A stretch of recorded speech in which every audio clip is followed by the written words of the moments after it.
dealing with the life of Joseph. And I want to kind of, because we didn't have study last week, I want to kind of go and review on chapter 37 and then jump into chapter 39.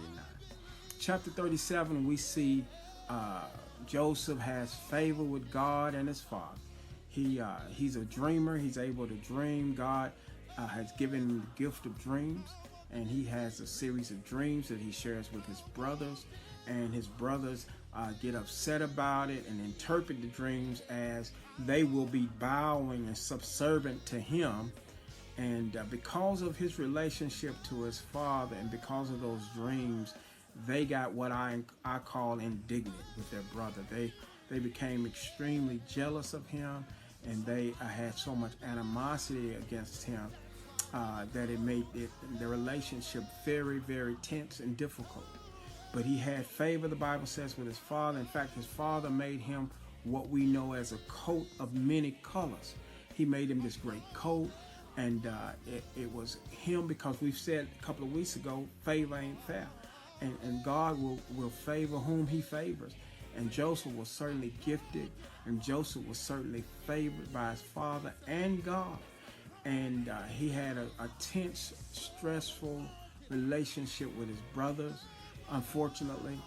And as we draw into the text from 36 on a couple of weeks ago, we see that Joseph is asked by his father to go meet his brothers and check on his brothers for him.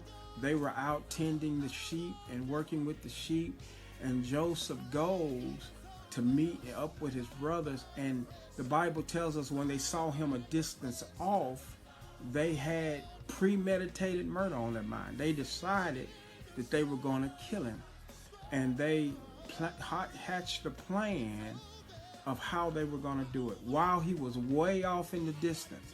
And as he got closer, they grabbed him and they threw him in a pit. So Joseph ends up in a pit, and one of the brothers suggested that they wouldn't kill him. This is our flesh, our blood.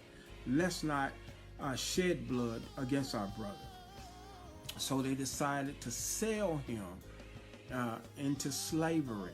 They sell him into slavery, and the Mennonites come and they take him down to Egypt. This is very significant. We talked about it 2 weeks ago. It's very strategic because in spite of it all, God had a plan. Even in the worst situation, God is at work. That's why oftentimes we say, while we're trying to figure it out, child of God, God has already worked it out. And even in bad situation, God is working it out for your good. That's why the Bible tells us in the New Testament that all things, nothing's left out of all, work to the good of them that love the Lord and to the call according to his purpose.